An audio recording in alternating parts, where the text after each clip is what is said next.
Hello, everybody. We had a huge time jump since the last time I talked to you. A lot of stuff have happened. A lot of stuff that I have done, like that thing.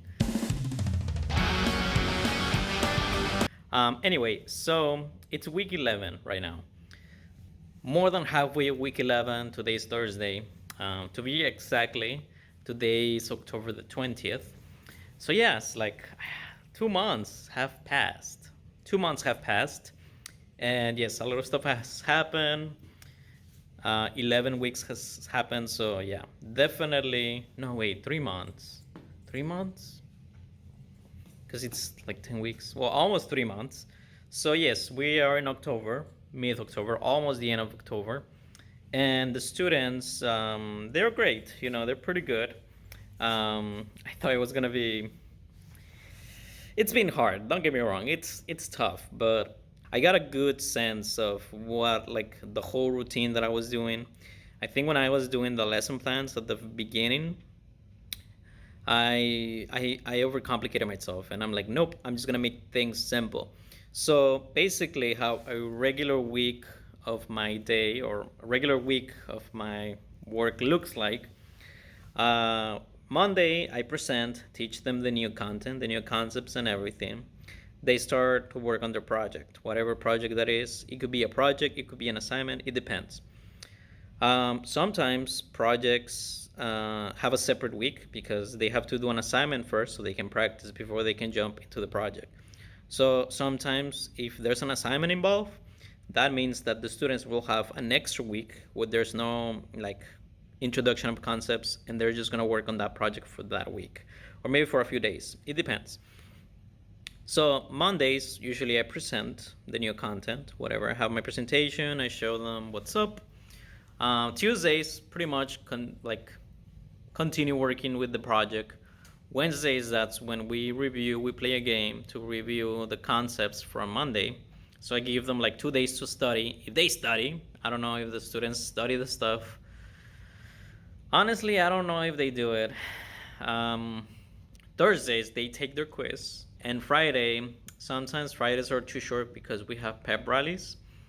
Um, and because of the pep rally, classes lose, every single class loses 5 minutes.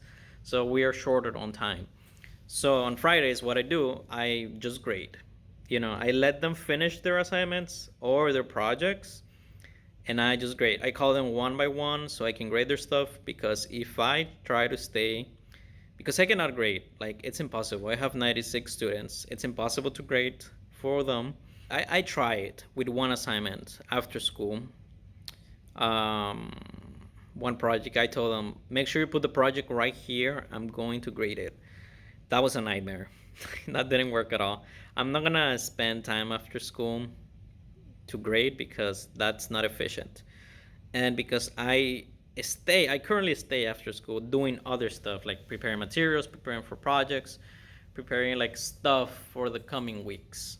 So usually I stay after school because I am usually preparing for the following week and stuff. So I usually stay after school every single day, not grading but doing other stuff, especially because the room is still not ready. I try my best to clean it up, but it hasn't. It still has a lot of work that needs to be done, and there's still a lot of stuff. I'm testing it out. I haven't tested out the clay yet. I'm barely testing the clay out to see if the kiln is gonna work. Maybe I'm gonna try and turn it on tomorrow, but I'm just gonna leave it on and see what happens, because that's how it works. I grade on Fridays because, one, it's more efficient if I call every single student, tell them to show me everything they have done. If they didn't do it, it's easier for me to tell them, okay, you need to do this, this, and this if you want to get a good grade. And it's easier for me to tell them individually, hey, you didn't do this, it's a 0. You need to fix this. So that really helps a lot, a lot. So that's what I do usually. I don't have a lot of students compared to other schools because it's a small town.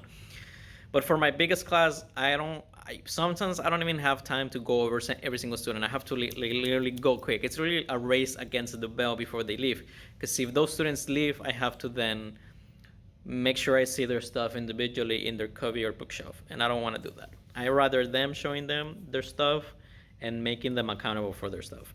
That's pretty much how it is, and it's very efficient. This I got from two teachers. My mentor teacher from Cigarroa, Mr. Castillo.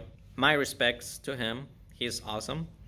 And to, this is embarrassing, but to my block one art teacher, she was also really good.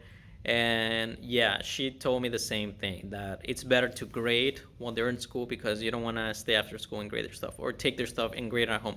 You don't want to do that. So I've been taking that very seriously.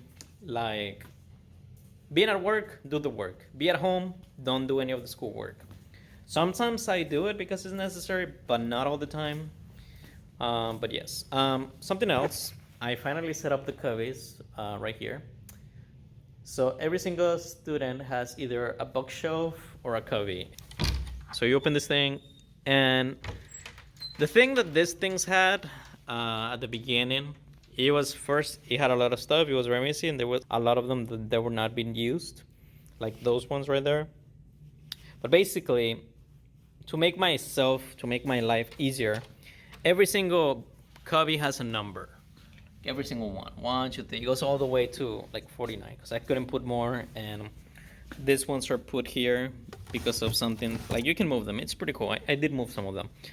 But the reason why I leave some of the numbers instead of putting the names, it's because, one, when the students leave next semester, I'm gonna have to put new things again. And to make it more easier for you, for me, not for you, for me, I put a number and I made a list. Now I cannot show you the names there, but I have the number for every single cubby and every single bookshelf right there. Not gonna show you the names for obvious reasons. I don't have to change everything. This will be pretty much set up for the next semester. If they leave stuff, it's gonna go to the trash. Simple as that. I can just continue reuse them, not having to worry about putting names again, throwing like names. It's just easier if you already have a number, and after like probably around week 2 or week 3, when their sketch is more set up, I can just give them their number, and they're gonna have their cubby or bookshelf depending on what they want. So yeah, pretty efficient. That's the setup that Mr. Castillo more or less had on his classes: number and name. And usually the students will write their name, but I would just print them out. Some students obviously have left my classes and they don't use their cubbies anymore, and some students have come, so they use the cubbies that were left out. This usually, it's like where like they each one put their stuff. Now it's not entirely efficient enough, and that's what I don't like. 3 students can fit in there, but the problem with that, it's like with time their stuff starts to blend against each other, and they start losing their stuff because they're pretty much sharing space. So that's not efficient. So most likely what I'm gonna do is I'm gonna use the third shelf, or maybe I'm gonna use the other shelves that I have over there, because like it's not efficient enough. So probably I'm just gonna have one student here and one student here, and maybe that's the only thing that I'm gonna change for every single one of them. I didn't want to use the top ones because, one, I barely can reach there, and it would be a pain in the butt, especially for students that are shorter, and I don't want that. So most likely I'm just going to use more shelves. Now I did put some shelves over here, so these ones are shorter, so they only use 2, but they still blend against each other. So these students that were next to each other here, I'm just having them in separate stuff. So most likely these are gonna be 1 per student. So I don't know, I'm gonna have to see because I don't have enough shelves for this. Now this stuff, it's the one that my seniors and juniors have. They're putting their sculptures and stuff like that there. Excuse the mess. And yeah, one of my seniors specifically, he was giving me attitude. He didn't want to follow procedures. He disrespected me badly. He disrespected other staff from the school. And well, they just moved him to another class, and I don't have him anymore, which is good. I'm kind of glad he's not here anymore. But I also feel bad for him because I just hope that his bad attitude, his bad behavior doesn't follow him for the rest of his life, because if he's gonna be like that, he's gonna become a person that I know is gonna like struggle. but I hope not. Anyway, I also added some stuff. As you can see, I added like a little Pac-Man thingy that when you move around, it changes. Although the red one, you cannot see it very well because you can still see the teeth, which is kind of weird. And I got this Superman. Superman. I have this Spider-Man one too. So yeah, maybe little by little I'm gonna decorate my room more. Sometimes I draw memes, sometimes the students draw stuff as long as it's not inappropriate. I have my objectives on the board. They're gonna change probably next week. This is currently how my classroom looks. It's a little mess. The students move the stuff a lot. I need to ask them to remove the wheels because they have become a problem. Like you can see how the tables do not line up at all. So they're gonna have to like fix that. They're gonna have to change that. I'm currently working on the clay. All right, so this is what I have here. I'm just waiting for this to become leather hard. This is the back cage. Probably they can see me through the camera, but this is the kiln. I have no idea how to use it, but I'm still working on it. So tomorrow I'm gonna test it out, see how it looks. Hopefully it looks good. Now, right there is a spider. Probably cannot see it, but it's right there. Look at that. I think it's a orb weaver. I'm not sure, but that is creepy. That is one creepy thing. I also have one on the top right there, but I don't know if it's still alive. I think I'm hearing a goat. Right there. Yeah, that's definitely a goat. That's an orb weaver. I've seen a couple already. But yeah, like this one is really close. Just thought I'd point out that they're spiders. They're scary cats though. They don't care. But like, yeah, gotta be careful, Jick. That's what I wanted to show so far. We're in week 11. I don't know where I'm gonna record again. There's a lot of stuff that I need to fix. Stuff that it's messy, like, and things that I need to organize. I obviously have tested some of the things that have tried to make it work, but they haven't worked as well. So some of the things that the kids are coming.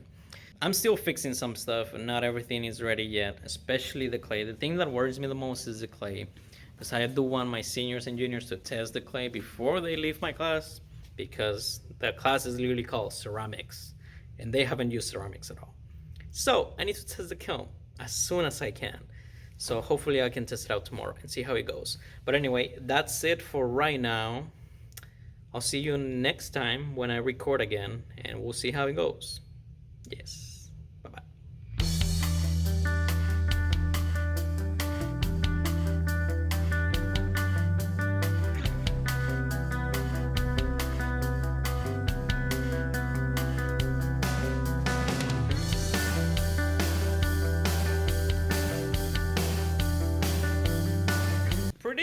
Pretty.